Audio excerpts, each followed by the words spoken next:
שלום וברוכים הבאים לעוד פרק של סטורי 555, שמי דוקטור נטע ליפמן, והיום הזמנתי את חברתי הטובה והקולגה שלי, פרופסור נוגה קרונפלד שור, לדבר איתה על איך מתעסקים בסביבה בליגה של הגדולים, בליגה של מי שכבר עשו המון דברים בחיים, ומהפסגה שעליה היא ניצבת בדרכה לעוד פסגות, יהיה מעניין גם לדבר אחורה, איפה היא התחילה ואיך כל הכיוונים מתחברים. אז היי נוגה, מה העניינים? היי נטע, תודה על ההזמנה. מעניין להיפגש פה בקצה המסדרון הווירטואלי. אז תודה על הזמן. פרופסור נוגה קרונפלד שור הייתה עד לאחרונה המדענית הראשית במשרד להגנת הסביבה, פרופסור לזואולוגיה מאוניברסיטת תל אביב, והיום היא מקימה והיורית של בית ספר החדש לסביבה באוניברסיטת תל אביב. ועל זה בעצם קצת נדבר, על אקדמיה שמשנה, מדע שמשפיע ואיך הכל מתחבר. אז רק קצת תספרי איך הגעת לכל זה. איך בן אדם קם בוקר אחד ומחליט שרוצה להיות מדען סביבה. בדיעבד אני חושבת שתמיד, זה מה שתמיד עשיתי. לא ידעתי שזה מדע ולא ידעתי שזה סביבה, אבל מאז שאני זוכרת את עצמי זה מה שעניין אותי, ממש באמת מילדות. אה, הייתי בורחת מבית הספר והולכת לביצה של הרצליה שהייתה מאחורי בית הספר, קראנו לה אז הבאסה. לחפש ראשנים וצבי ביצה ותריסנים ולראות מה הם עושים ואיך הם גדלים, גידלתי אותם בבית, תמיד הדברים האלה עניינו אותי. וכשהייתי בכיתה ז' קראתי במעריב לנוער שנפתח בית ספר תיכון לחינוך סביבתי בשדה בוקר, וכל כך התלהבתי שאמרתי להורים שלי שזהו, אני לא הולכת יותר לבית ספר, אני הולכת לשדה בוקר ללמוד חינוך סביבתי. ואחרי כמה מאבקים ושכנועים עברתי ללמוד בתיכון לחינוך סביבתי בשדה בוקר, ומשם המשכתי כל הזמן לכיוון. מי המחזור השני? את המחזור השני של... לא, אני המחזור הרביעי. בעצם במחזור הראשון נפתחו שתי שכבות, אחר כך היה המחזור, השנה השנייה עלתה, בעצם היו כבר שלוש שכבות, ואני הייתי בפעם ראשונה שהיה בית ספר מט' עד י"ב. אז זה מה שעניין אותך, לחקור טבע, לחקור חיות, לחקור את הקשרים ביניהם. איך מזה מגיעים להיות מדענית ראשית, איך מזה מגיעים למה עוד חסר למדען מעבר לחקור את החיה שהוא בודק אז אותה. אני לא קראתי לזה לחקור, אז פשוט עניין אותי ואהבתי להיות בחוץ, אהבתי להסתכל על חיות, להבין מה הן עושות. למדתי הרבה בתיכון לחינוך סביבתי, אחר כך הייתי מדריכה בחברה להגנת הטבע ובית ספר שדה עין גדי בצבא, ומשם עברתי באמת ללימודים, הבנתי שבעצם מדע זה מה שמעניין אותי, ועברתי ללמוד באוניברסיטה בתואר ראשון במדעי החיים, וזה המשיך והמשיך והמשיך, והאמת שכל שלב הפתיע אותי, אף פעם לא אמרתי לעצמי אני הולכת להיות פרופסור. ההורים שלי לשניהם יש תואר ראשון, לא כל כך הכרתי פרופסורים, לא הכרתי מדענים, וגם אני חייבת להגיד שגם כשאני למדתי בתואר ראשון בשני לא היו בכלל נשים במחלקה לזואולוגיה, כמעט לא היו נשים מדעניות שלימדו אותנו, אז זה לא היה משהו ששמתי לי למטרה והלכתי בצורה מאוד ברורה לכיוון הזה, זה כל פעם השלב הבא הפתיע אותי, כאילו גמרתי את התואר הראשון והתגלגלתי לתואר השני, ואז מהתואר השני פתאום מצאתי את עצמי בתואר השלישי, ופתאום מצאתי את עצמי בפוסט דוקטורט, זה היה מאוד, וגם כל הזמן חשבתי שאני עושה מה שאני אוהבת, אבל אף אחד לא ישלם לי על זה אחר כך, אז אני חייבת למצוא גם במה אני אעבוד כשאני אהיה גדולה. אז במקביל לתארים שלי למדתי גם, עשיתי תעודת הוראה, כי אמרתי, טוב, אולי אני אלך להיות מורה, ואחר כך עשיתי תואר שני במינהל עסקים, כי אמרתי, אז אולי אני אלך לחברות ביוטכנולוגיה, או מישהו שמשלב בין רפואה לעסקים, או בין ביולוגיה לעסקים. ממש בשום שלב, אני חושבת, לא ומתי הבנת, אני יודעת. רוצה להכניס לנו את זה לפרומו לפני שאנחנו צוללות עמוק, מתי הבנת שתפקיד המדען בתחום הסביבה חייב לצאת מתוך המגדל שן הזה? או באיזה אופן? גם זה היה תמיד, אני תמיד, מאז שהייתי בחברה להגנת הטבע, תמיד הייתי מעורבת גם בפעילות ציבורית, הייתי בוועד המנהל של החברה להגנת הטבע, במליאה של רשות הטבע והגנים, הייתי חברת מועצה בעיר מגוריי וראש ועדת איכות סביבה, זאת אומרת, תמיד היה חשוב לי נורא להגן על הטבע, והרגשתי שלא רואים אותו כמו שצריכים לראות אותו. אז תמיד זה היה 20-80, וכשעברתי לממשלה החלטתי שאני עושה ההפך, אני עושה 80% ממשלה ו20% מדע, ממש כמו להתגייס למילואים כדי להשפיע ולקדם את הדברים שחשובים לי, שאני חושבת שצריכים להיות חשובים לכולם, ושם זה המקום הכי טוב להשפיע ולעשות שינוי. עד שהגעת עכשיו לבית ספר, שהוא המקום כרגע הכי טוב. נכון, ואז קיבלתי את ההצעה להקים את הבית ספר החדש לסביבה באוניברסיטת תל אביב, וזאת ההזדמנות המדהימה בעיניי. הכנסנו את זה גם לפתיח. כן, אה, אז אם ככה, באמת עכשיו שיש לנו קצת זמן יותר לשיחה, עברת שלוש שרות נכון, בתקופה של 4 שנים.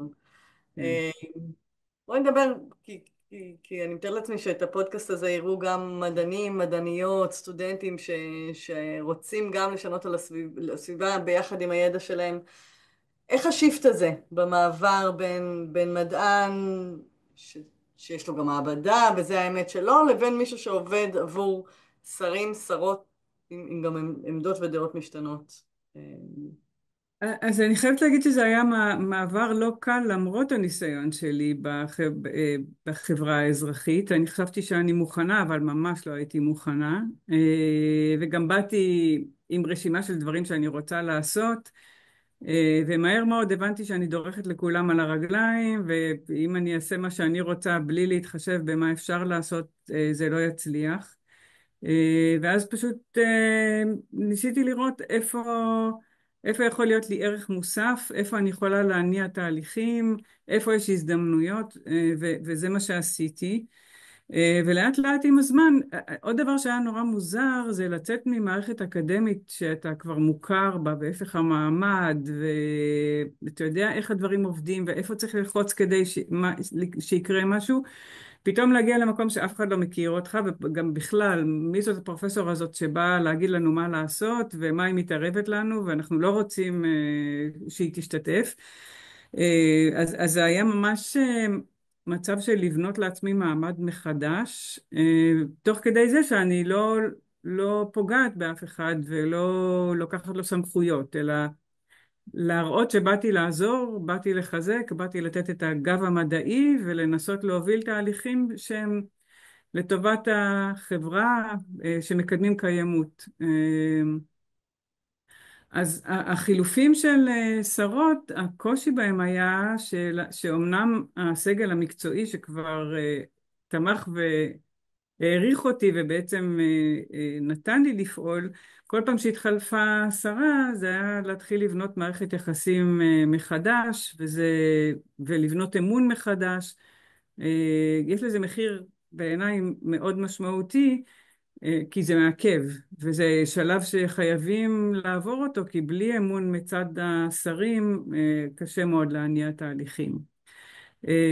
אבל מצד שני, גם הקשרים שיצרתי במשרדי ממשלה אחרים, וגם בתוך המשרד להגנת הסביבה, היו מאוד מאוד חשובים, ומאוד עזרו לי להוביל תהליכים, גם תהליכים ברמה הממשלתית של שיתופי פעולה בין הרבה משרדים והרבה גופים ממשלתיים.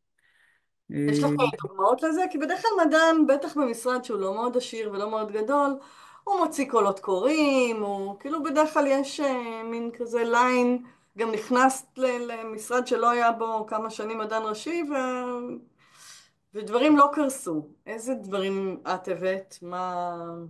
אז באמת בשלב הראשון זה היה קצת לשקם את הלשכה ולדאוג שיהיו לנו תקציבים. בעצם המטרה של הקולות הקוראים היא לזהות פערי ידע שיש לנו ואינפורמציות שאנחנו צריכים לצורך קבלת החלטות. והדבר הראשון היה לדאוג לזה שיהיו תקציבים כאלו. אז באמת הגעתי למצב ששנת השיא שלי היה, התקציב שלי היה מעל 40 מיליון שקל, לעומת מאות אלפי שקלים בודדים שהיו בלשכה כשהגעתי, אבל ברגע שהדבר הזה כבר עבד, וכבר התקציבים האלה עברו באופן קבוע ללשכה, אז מעבר לעבודה של לקבוע את סדרי העדיפויות ולאן הכספים, בעצם מה הקולות קוראים שלנו מבקשים, הטיפול בקולות הקוראים בעצם העברתי אותו למישהו אחר, והתחלתי להתעסק בנושאים אחרים. והובלתי כמה תהליכים מאוד גדולים. אחד מהם למשל נבע מזה שביקשו ממני להצטרף למנהלת ההיערכות לשינוי אקלים, שבעצם את היית בחלק מהזמן היושבת ראש שלה, ולראות שמתקבלות שם החלטות שמבוססות על מדע וידע. ואחרי מעט מאוד ישיבות הבנתי שבעצם אין שום יכולת לדרוש ממקבלי ההחלטות להבין ולבסס את ההחלטות שלהם על ידע, כי הוא מאוד רחב, מאוד אינטרדיסציפלינרי, מפוזר בהרבה מאוד גופים, הוא דורש עיבוד, הוא דורש זמן, וזה לא משהו שאפשר לעשות בזמן קצר. ולכן בעצם הקמתי פרויקט שעדיין רץ ואני עדיין מעורבת בו, של בנייה של מפות סיכונים או פגיעות לשינוי אקלים, שבעצם תהווה כלי לקבלת החלטות בכל הרמות, גם ברשויות מקומיות, גם לאנשים פרטיים, גם בממשלה. והפרויקט הזה קיבל תמיכה מאוד רחבה, גם במשרד וגם ממשרדים אחרים. הוא עדיין רץ, אני מקווה שבסוף השנה, בסוף 2025, תהיה השקה של הפורטל, ובעיניי זאת פריצת דרך בינלאומית.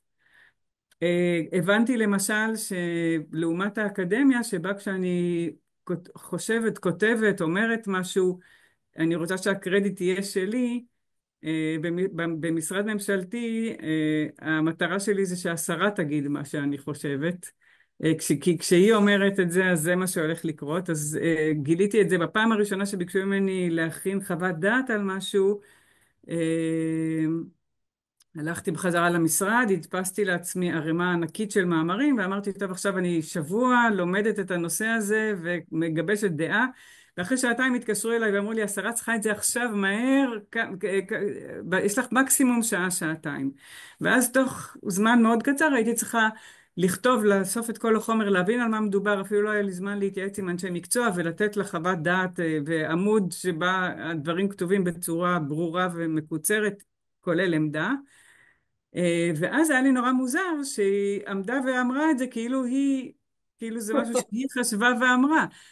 אז בהתחלה זה היה לי נורא קשה, כי בתור מדענית הקידום שלנו והכל מבוסס על זה שאנחנו מקבלים קרדיט על הרעיונות ועל החשיבה שלנו, אבל במקרה הזה, ממש באותה נקודה, תפסתי שכשאני אומרת משהו, חושבת משהו, כותבת משהו ומעבירה אותו לשרה, והשרה אומרת אותו, זה הדרך הכי טובה שהוא יהפוך להיות מציאות. אז אם מה שאני רוצה לעשות זה להשפיע על המציאות, אני צריכה שהשרה תגיד את זה בשמה ולא בשמי, ושהציטוט יהיה שלה ולא שלי. אז למשל זה עולם מאוד מאוד שונה, וצריך לעבוד על האגו קצת ולהגיד, זה לא, לטובת העניין, אני לא צריכה לקבל את הקרדיט, היא צריכה לקבל את הקרדיט, ולי זה טוב שהיא תגיד את זה, לטובת העניין. אז כאילו זה עולם מאוד מאוד שונה ממה שהייתי רגילה לו באקדמיה. דיברנו על זה בפעם הקודמת, בהקשר הזה, דיברנו קצת על כת הסביבה או על דת הסביבה שאנחנו מדברות, שזה כאילו באמת אתה עושה את המלחמות האלה, זה מה שמאיר אותך בבוקר, וזו המוטיבציה, וזה כבר 20-30 ביותר שנים שזה מה שמאיר, וזה באמת בניגוד ל-DNA גם המקצועי. זאת אומרת, אז צריך להרגיש גם מאוד עם חוסן, בשביל לבוא ולהגיד, אגב, אחת מיני שלוש, כן? כל אחת היא נכון. אישית לעצמה, עם... וזה גם, מן הסתם יש לזה נגזרות נוספות, בהודעות לתקשורת, או בעוד... כל מקום. ועדיין, כן, וסגרת קדנציה, 4 שנים, אנשים לא... אה, זה באמת ראוי מאוד להערכה. ובדרך כלל באמת מדענים באים קצת, נורא נבהלים וחוזרים, באמת החזקת 4 שנים, אבל כן חזרת לאקדמיה. אז מה התוכנית הבאה? כן, בעצם מה עוד לא עשית שכבר עשית הכל? מה עוד צריך? לא עשיתי הכל, יש לי עוד הרבה. אז בעצם סגרתי קדנציה והתלבטתי אם לעשות עוד קדנציה אחת או לא. וקיבלתי הצעה מנשיא האוניברסיטה לקחת, אוניברסיטת תל אביב, לקחת את התחום של סביבה ולחזק אותו באוניברסיטה. ויחד החלטנו להקים בית ספר חדש לסביבה באוניברסיטה, שיהיה שונה ממה שהיה בעבר. סליחה רגע. ומה שהחלטנו לעשות, סליחה, זה בעצם להקים בית ספר שהוא לא תחת פקולטה, בית ספר אינטרדיסציפלינרי. נטע, אולי תדברי קצת את ואני אקח לי משהו כן, לשתות. כן, אני גם אכתוב להם שיכניסו אחרי גם מים. אה, אז אני רק אספר בשתי מילים שבאמת שנוגה הייתה בדילמה, אז היא אמרה, רגע, אני חושבת שגם דיברנו על זה בפודקאסט הקודם, איך עוד אפשר שהאקדמיה תשנה, ובאמת חמושה עם כל הידע שלה, היא יודעת מה הממשלה צריכה, באיזה שפה, באיזה קצבים, היא יודעת מה יש לאוניברסיטת תל אביב לתת, כי הקשת המחקר היא אולי הכי רחבה שיש, אז היה פה באמת את הפיתוי הגדול, אבל היה פה כבר בית ספר קודם, אז זה אולי הדילמה. הנה, בסדר, אני תכף אכניס לך מים, כתבתי. כן, אז בעצם מה שאמרנו זה שהבית ספר הקודם שהיה היה בית ספר פורטר. היו בו חברי סגל, אבל חברי סגל שהגיעו מפקולטות שונות, וההרגשה שלנו הייתה שהם בעצם לא יוצרים קבוצה מספיק גדולה ומספיק מגובשת, וגם שבעצם סביבה היא לא תחום, היא בעצם לא דיסציפלינה מדעית. היא מאוד אינטרדיסציפלינרית, והכוח שלה הוא בזה שהיא בעצם מאחדת מדענים מכל הכיוונים. גם ממדעי הטבע, גם רפואה, גם מדעים מדויקים, אבל גם מדעי החברה, כלכלה, מנהל עסקים, סוציולוגיה, צדק חברתי, אפילו אומנות, אדריכלות. בעצם אנחנו צריכים שכל האנשים האלה מכל האוניברסיטה יתגייסו כדי לפתור בעיות סביבתיות. כי כשאנחנו מסתכלים על בעיה סביבתית מדיסציפלינה אחת, אה, יכול להיות שאנחנו נמצא פתרון לדיסציפלינה הזו, אבל הוא לא יעמוד בהלימה לבעיה, הוא יכול לייצר למשל בעיה בדיסציפלינה אחרת. אה, ולכן חייבים לעבוד בשיתוף פעולה ולמצוא פתרונות שהם פתרונות שאולי יהיו קצת פשרה מכל אחת מהדיסציפלינות, אבל הם יהיו פתרונות משותפים שאפשר לקדם יחד. טוב, רגע, תנשמי, הם מכניסים לך מים, חכי. בסדר, אין בעיה. אני אמשיך בינתיים. ובעצם מה שעשינו זה את התפיסה, עם התפיסה הזאת יצאנו לכל המדענים באוניברסיטה, ושאלנו מי מעוניין לעבוד איתנו תחת התפיסה הזו ולשתף פעולה ולהיות חלק מבית הספר. ולשמחתנו הרבה מאוד, ענו לנו מעל 140 פרופסורים מכל הפקולטות. באמת אין פקולטה שאין לנו חברי סגל ממנה, ואנחנו בשיתוף פעולה עם כל 140 חברי הסגל האלו, בונים עכשיו תוכניות לימוד, גם תארים לתואר ראשון וגם תארים מתקדמים. הנה הביאו לי מים. תודה. שנייה. זה מההתלהבות, אני עליי. גם לתואר ראשון וגם לתארים מתקדמים. כשלתואר ראשון, שוב, התפיסה שלנו היא שאי אפשר לעשות תואר ראשון בסביבה, כי אתה חייב להיות מומחה במשהו. ולכן אנחנו בונים רק תוכניות דו-חוגיות, או חוג לאחר תואר, או חטיבות לתארים אחרים. וכבר בשנה הקרובה אנחנו עומדים לפתוח תארים שניים דו-חוגיים. הראשון שיפתח הוא תואר שני דו-חוגי של סביבה ומדעי החיים, אבל אנחנו ממש בשלבים אחרונים של פתיחה של תוכניות נוספות. אחת מהן היא דו-חוגית של כימיה וסביבה, ותואר או חטיבה נוספת אנחנו מפתחים לסטודנטים שילמדו כלכלה או מדעי המדינה. בעצם הכוונה שלנו היא לפתח תואר שהוא תואר דומה לפק"ם, פילוסופיה, כלכלה ומדעי המדינה, אבל במקום הפילוסופיה להכניס סביבה, כדי שמקבלי ההחלטות שמגיעים אחר כך לעמדות מפתח במדינה, יבינו את ההשלכות של הפעולות שלהם על הסביבה ואיך לשמור על הסביבה ולהתנהל בצורה מקיימת. יודעת מה? בהמשך אנחנו, מה? לא, לא, בסדר. בהמשך אנחנו מתכננים לפתוח תארים דומים, בעצם עם כל פקולטה או עם כל בית ספר או כל תוכנית לימודים שיהיו מעוניינים בזה, כדי להכניס את התחום של הסביבה ואת ההכשרה בנושאי סביבה לכל התחומים. זה באמת רלוונטי לכל תחום. ואנחנו פותחים כבר השנה תוכניות לתארים מתקדמים, תואר שני ושלישי, גם MA של מדעי החברה והרוח וגם MSc של מדעי הטבע והמדויקים, מסלולים עם תזה ובלי תזה, למי שרוצה לעשות שינוי באמצע הקריירה שלו, או להרחיב את הידיעות שלו באמצע הקריירה, או לכאלה שרוצים לבוא ולהמשיך להיות בהמשך מדענים בתחום הסביבה, או לאנשים שרוצים להיות אקטיביסטים ולהבין יותר טוב את מה שהם עושים. בעצם כל אלו יקבלו מענה בבית הספר שלנו, ובית הספר נבנה הרבה מאוד עם הפנים החוצה. אני אגיד שאני מאוד מאוד שמחה שנטע הצטרפה אליי בניהול בית הספר. אני ראש בית הספר ונטע היא מנהלת בית הספר, ואחת המשימות של נטע היא באמת להנגיש את בית הספר החוצה ולייצר השפעה של בית הספר גם בחברה האזרחית, גם בממשלה וגם בעולם העסקי. לנטע יש ניסיון רחב מחוץ לאוניברסיטה, חוץ מזה שהיא גם דוקטור לצדק חברתי. רגע, עליי ומשלימה ההיפר, עכשיו את הפוקוס, אנחנו ב... משלימה אותי כי אני מגיעה מהתחום של מדעי הטבע, ואני חושבת שיחד אנחנו צוות נהדר ונצליח להקים פה משהו שאין כמוהו, לא תהיה לנו תחרות בארץ, ואני מקווה שאנחנו גם נהיה מהמובילים בעולם.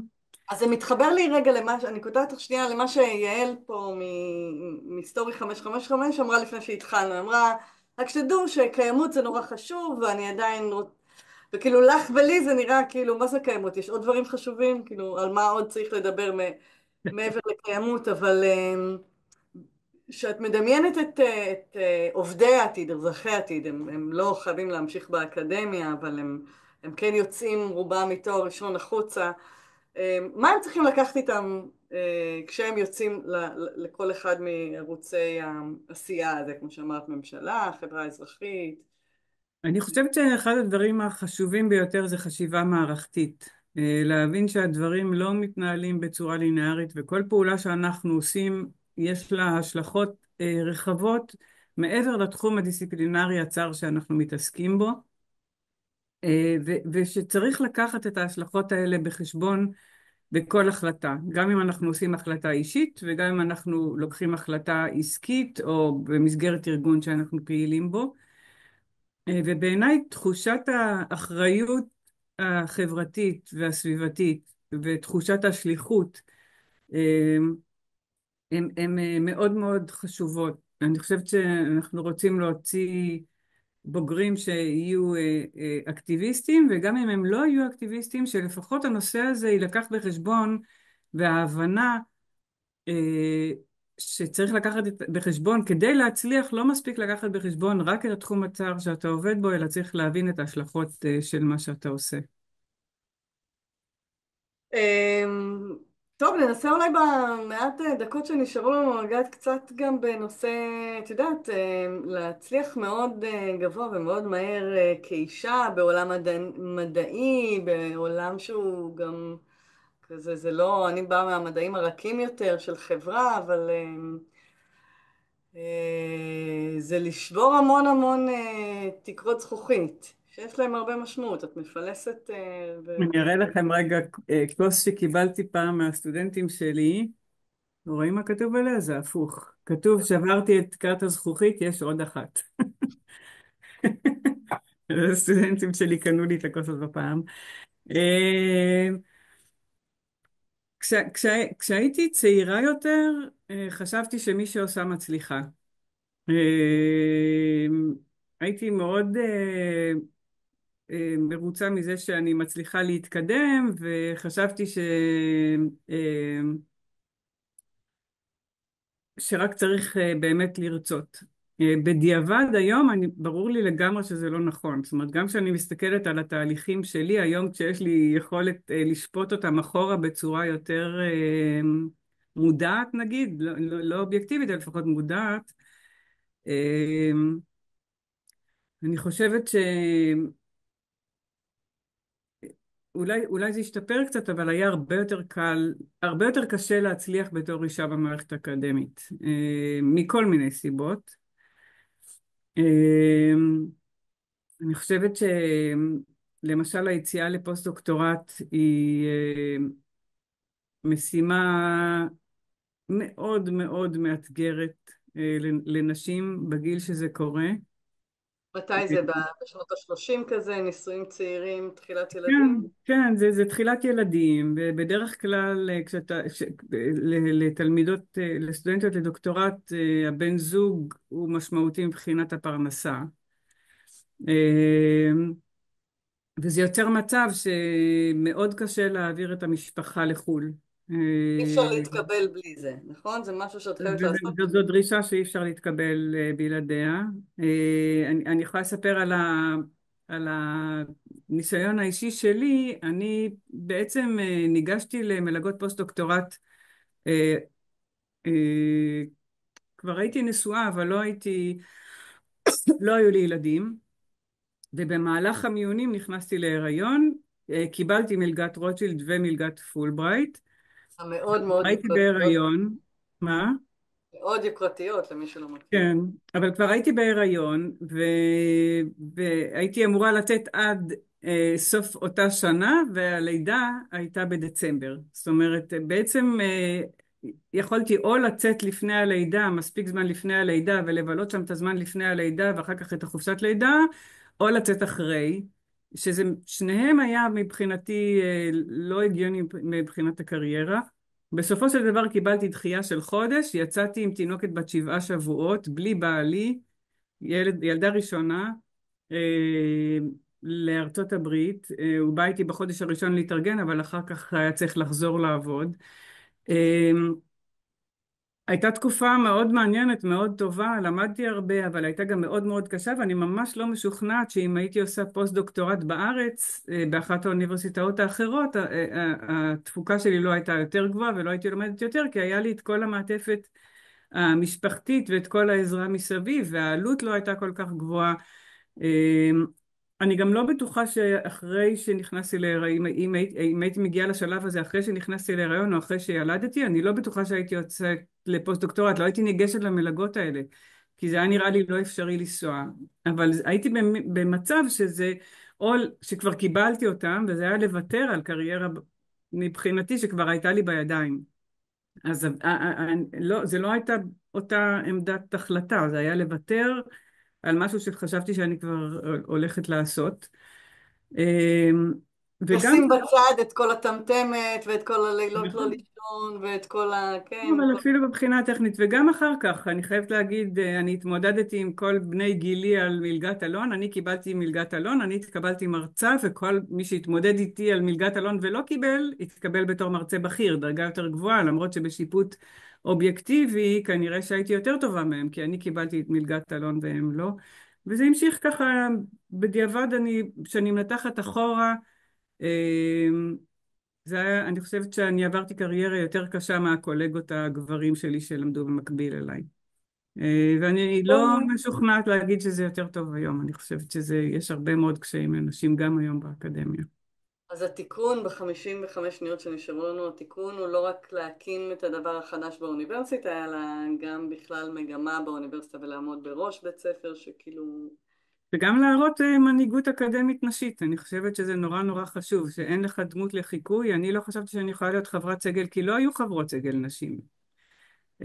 אז בעיניי נורא נורא חשוב להראות שזה אפשרי. אני חושבת שזו משרה נהדרת לאישה אם הכל מתנהל כראוי. אני חושבת שזה אפילו יותר נוח ממשרות אחרות. יש הרבה חופש. יש לי 4 ילדים, 3 ילדתי בתור חברת סגל אחרי הילדה של הפוסט-דוקטורט. בעיניי זה מקצוע נהדר, ואני ממליצה לכל אישה, אל תוותרו, תנסו. טוב, נוגה, היה לי כיף. אנחנו נמשיך תכף את הכיף הזה בעוד כל המיליון פגישות שלנו, אבל תודה על הזמן. תודה לסטורי 55 שאפשרו.